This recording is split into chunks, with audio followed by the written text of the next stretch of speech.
Merry Christmas and Happy New Year. Thank you so much for inviting me into your home. This is such an interesting time of the year, right after we've celebrated the birth of Jesus and enjoyed all the beauty of the Christmas season. And then we're now moving into a new year and we begin to project into the future, our dreams, our hopes, maybe even our fears and concerns. And I think this is an important time for us because we're usually filled with gratitude. We are aware of all the good in our lives. We've had family and friends and community, and maybe you got that gift you're really hoping you'd get.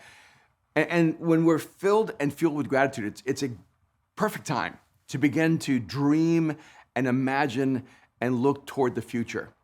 There's a particular passage of scripture I want to share with you today, and I hope it gives you a foundational context to begin to think about 2025. I want to make sure for you and for me that 2025 doesn't happen to us, but that we happen to it. And in Hebrews chapter 12, verses 1 through 3, the scriptures tell us this. Therefore, since we are surrounded by such a huge crowd of witnesses to the life of faith, let us strip off every weight that slows us down, especially the sin that so easily trips us up. And let us run with endurance the race God has set before us. We do this by keeping our eyes on Jesus, the champion who initiates and perfects our faith. Because of the joy awaiting him, he endured the cross, disregarding its shame.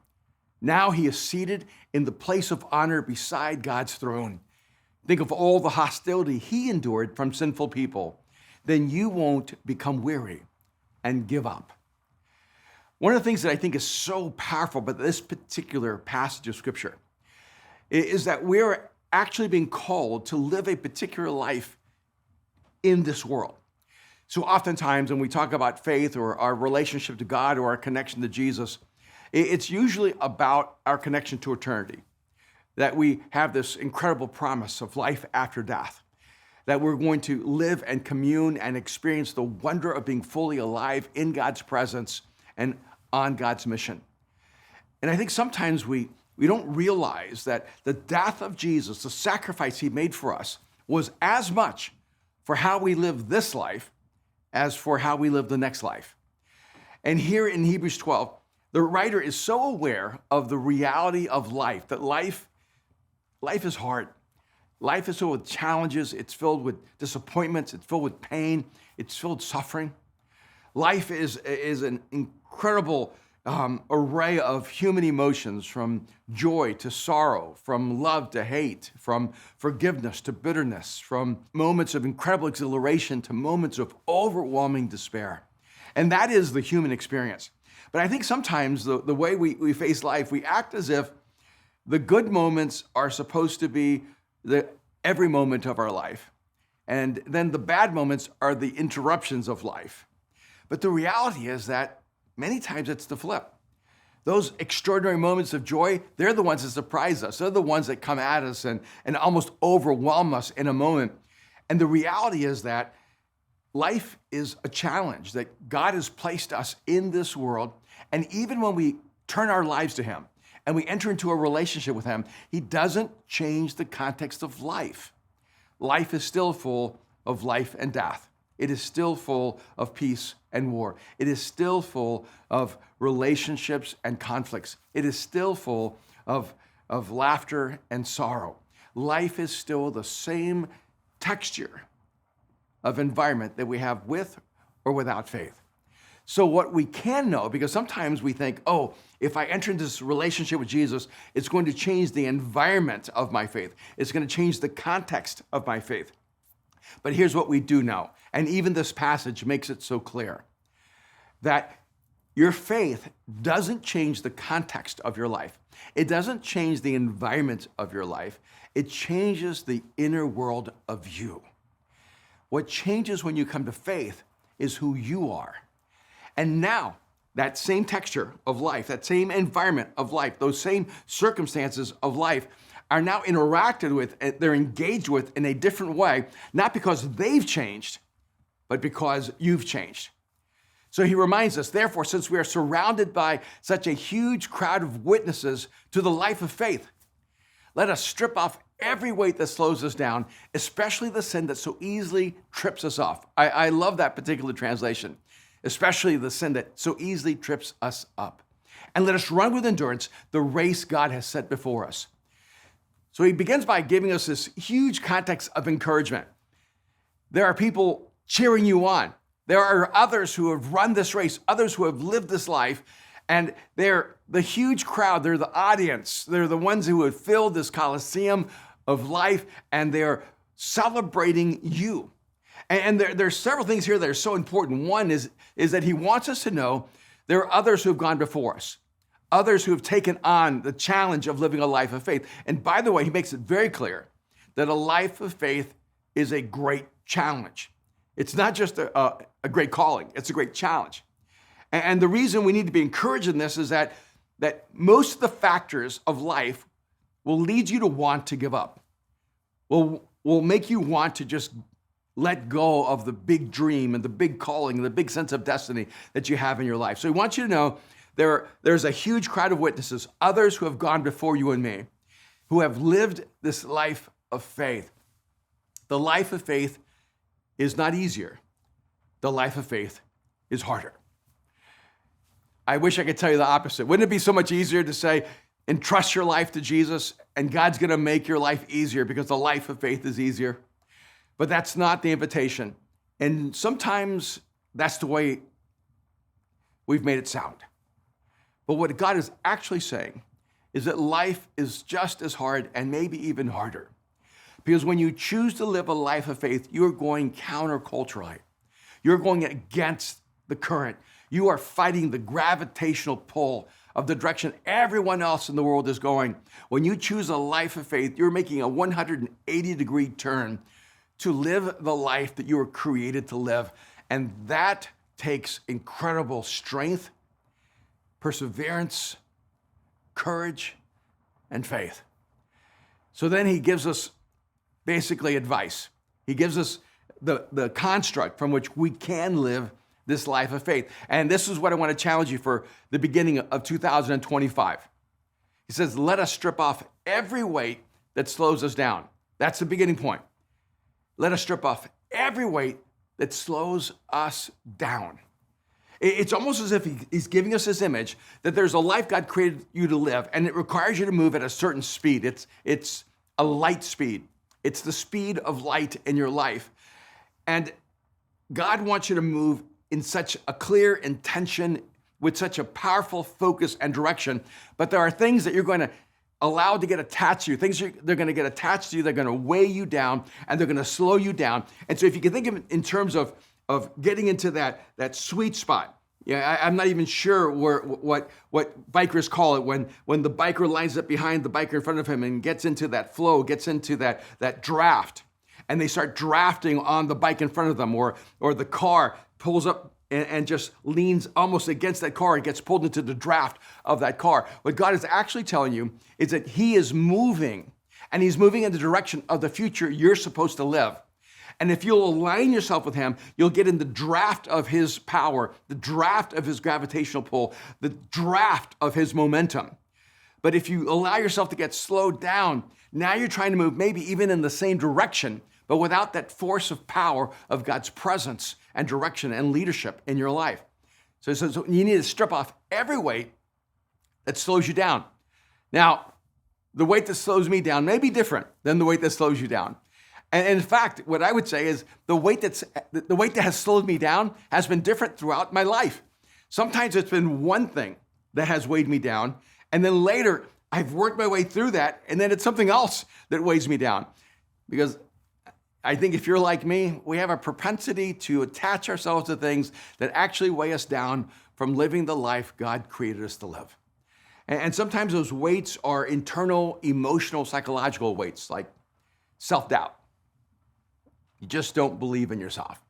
You don't believe that God can do something unique or special in your life. You don't believe that you've been given God-given talents and capacities and a destiny that really matters. And sometimes what weighs you down is your own sense of self. Sometimes fear can be the weight that slows you down. You cannot move at the speed of faith when you're weighed down by fear. You cannot move at the speed at which God wants to take your life forward into your best future if you're weighed down by fear. If you're afraid of failure, afraid of suffering, afraid of rejection, afraid of what other people think, afraid of what other people say, whatever may be the material for that fear, fear will always slow you down from God's intention in your life. And if you were honest, have you ever had a moment of reflection where you just thought to yourself, I feel like I've lost my momentum. I feel like I'm stuck. I feel like I'm not moving forward. I feel like I'm at the same place right now that I was 5 years ago. I don't know if there's anything more suffocating than when you feel trapped in your own life.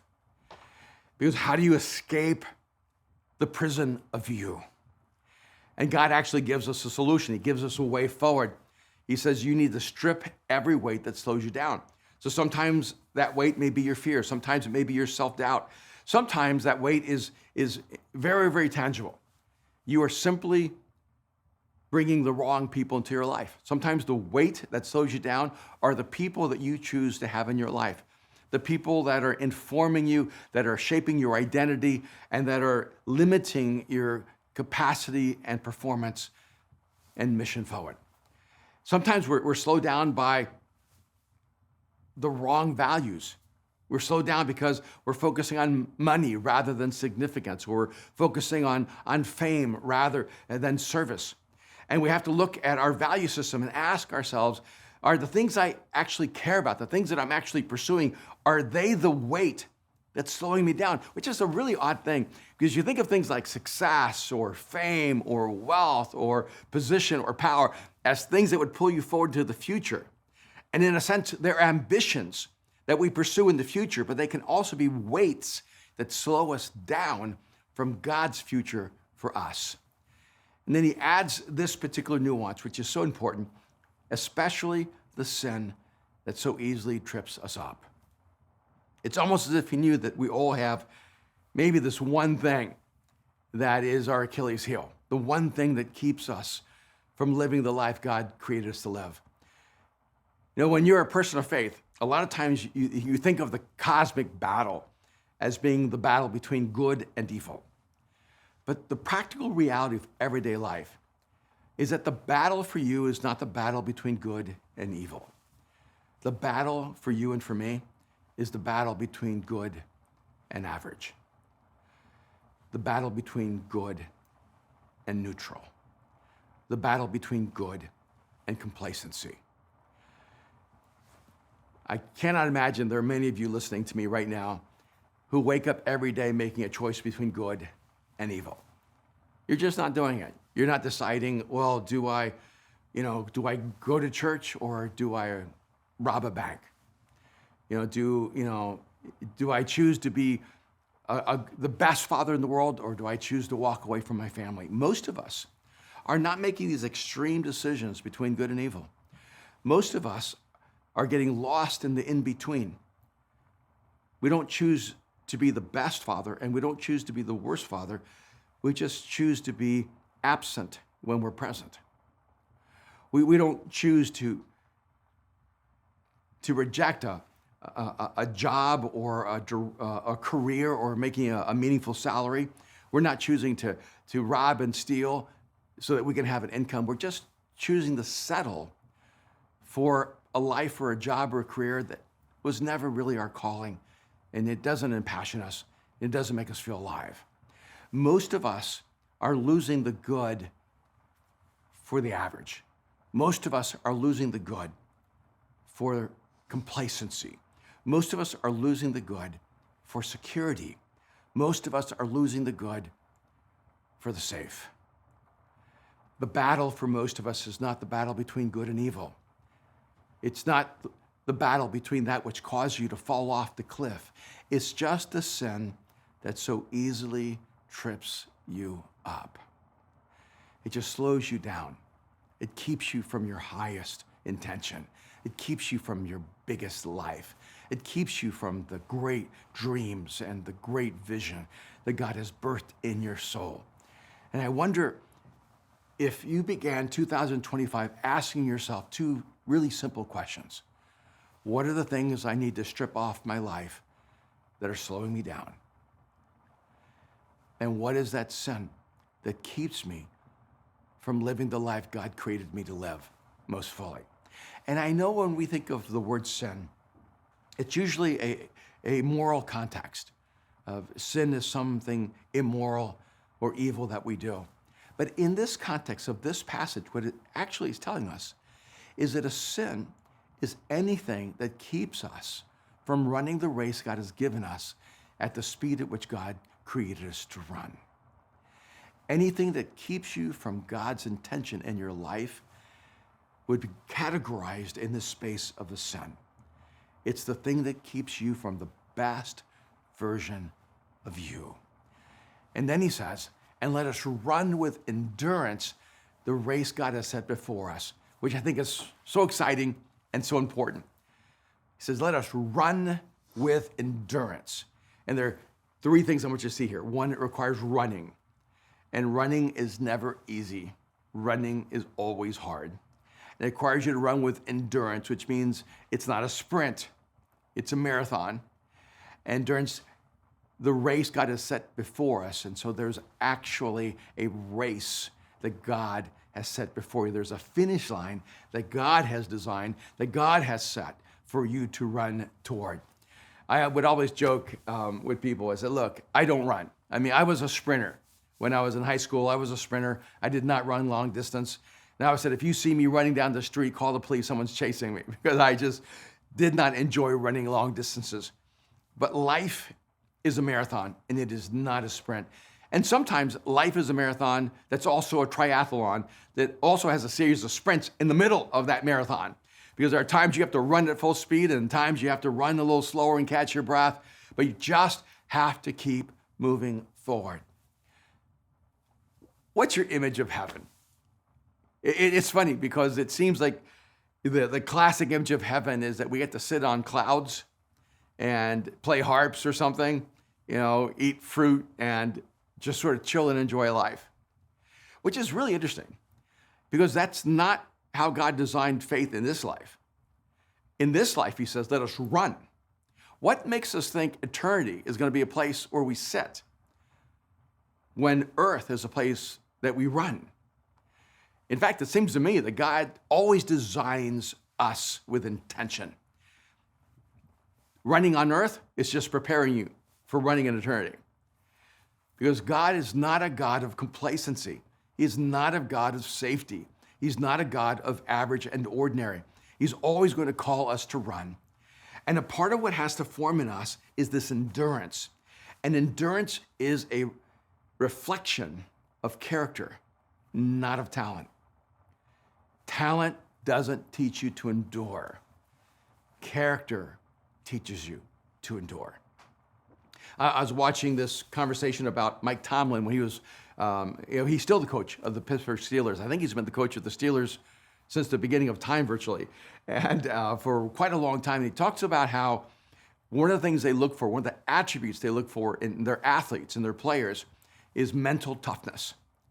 And he says that mental toughness is the same kind of talent as how far you can jump or how high you can jump or how fast you can run. That mental toughness is a measurable competency that makes individuals the greatest athletes in the world.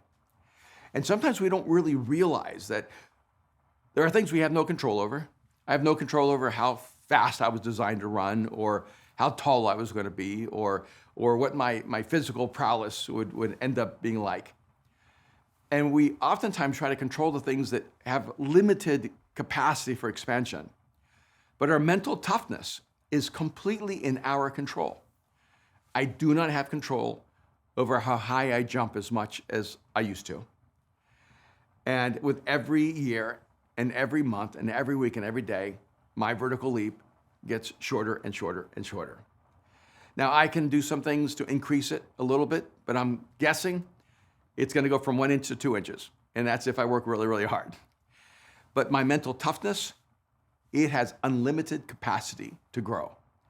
When I develop endurance, when I develop mental toughness, when I develop resilience, it means I can take on more. It means I can face greater challenges. It means I can rise up and be entrusted with bigger opportunities in life.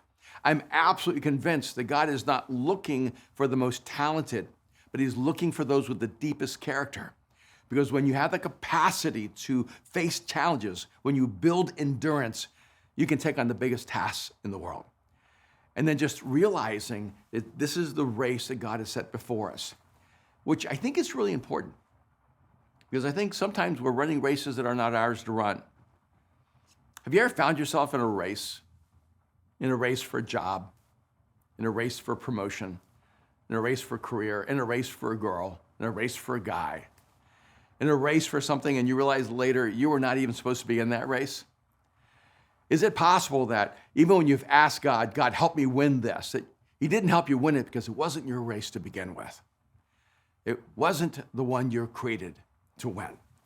It's so important to take some time and ask yourself the question, am I running the race that God has set before me?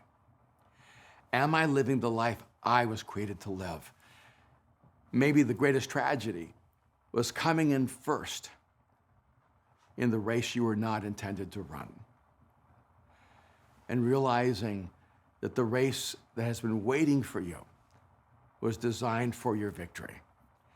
And then, of course, he gives us the example of Jesus.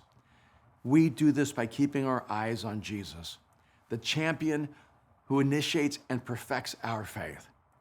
Because of the joy awaiting him, he endured the cross, disregarding its shame. Now he is seated in the place of honor beside God's throne. Think of all the hostility he endured from sinful people. Then you won't become weary and give up. And even here, when he talks about Jesus, he's not actually trying to inspire us or deepen our faith about life after death. He's actually telling us, fix your eyes on Jesus, pay attention to how he lived his life. He's the one who initiates and perfects your faith. And look at how he lived his life for the joy that awaited him, enduring and suffering the cross, disregarding its shame and its pain and its suffering. And because of that, now he's seated in the place of honor beside God's throne. So Jesus ran the race he was called to run. And he finished that race. He endured and ran that race with full intention. And in the same way that Jesus finished that race and is being honored by his Father, he's telling us now we need to take on that example. He said, think of all the hostility he endured. And then you'll have context for the pain you're going through. So if you're ever at that place, you'll go, God, why are you letting this happen to me?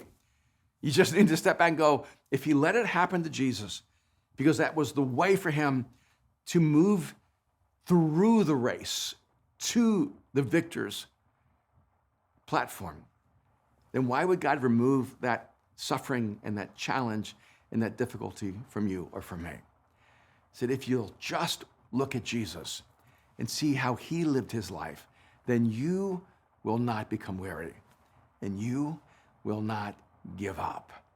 You're starting a new year. 2025 is waiting for you. This is the year that you could step in with so much intention, with courage, with hope, with faith, and align your life with the calling and purpose of God. And say, God, I want to run the race you've called me to live at the speed that you've created me to live it. Remove every weight that slows you down. Make the hard decisions and ask yourself, am I at the right place? Am I with the right people? Am I making the right choices in my life? What do I need to get rid of to move with God at the speed of God? What are the things I've allowed to entangle me, to hold me back? What's the sin that so easily trips me up time and time again?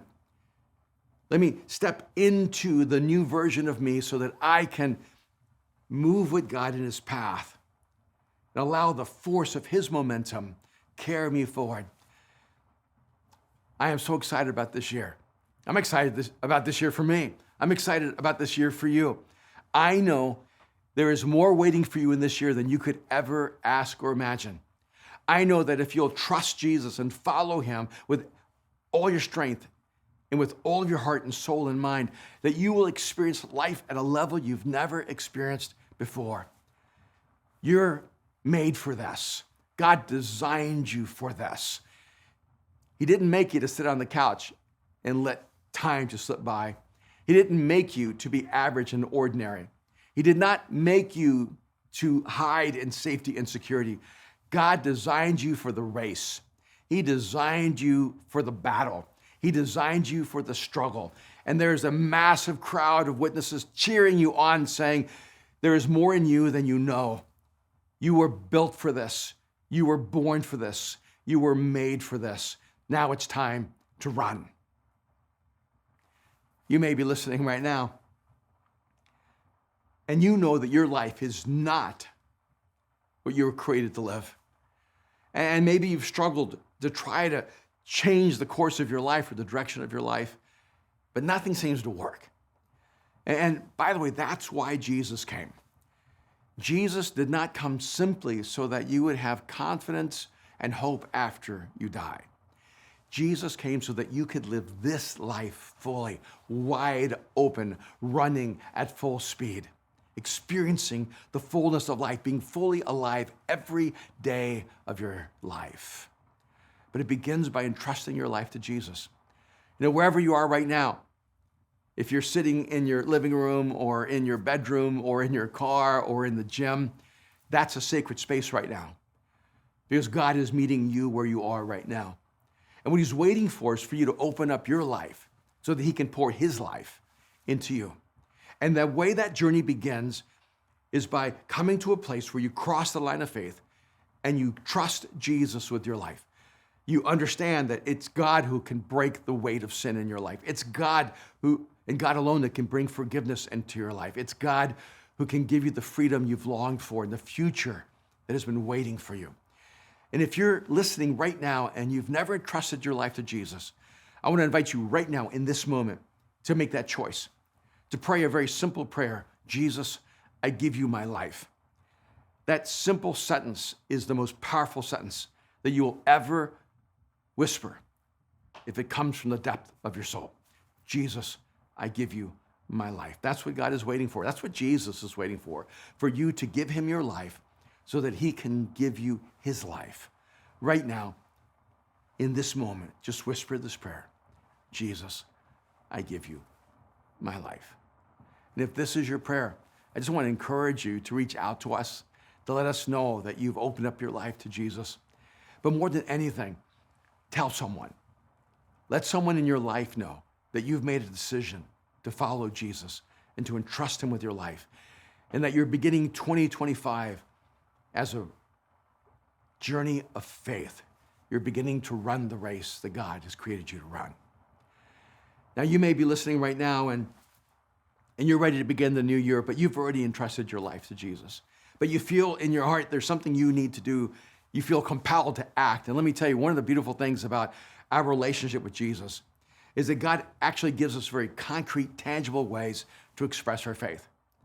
And what I've discovered in my own life is that when I choose to give, it is this recatalyzation of my commitment to Jesus. When I make a decision to tithe and to give generously, it is me from the core of my soul saying, Jesus, the commitment I made to you when I gave my life to you, that commitment is still active, alive, at the center of my being. And so if you're listening right now and you're a follower of Jesus, I want to encourage you to give. I want to encourage you to begin 2025 as a year marked by generosity and maybe even sacrifice. And there are so many people around the world who join us at Mosaic, and they give of their hard-earned money so that everyone in the world can receive the message of Jesus freely. And so I just want to encourage you, if you consider Mosaic a part of your community, if what we've brought to the world has been a gift to you, go to mosaic.org/give and sign up right now for recurring giving, or give a one-time gift to begin 2025 with an act of generosity and sacrifice and faith.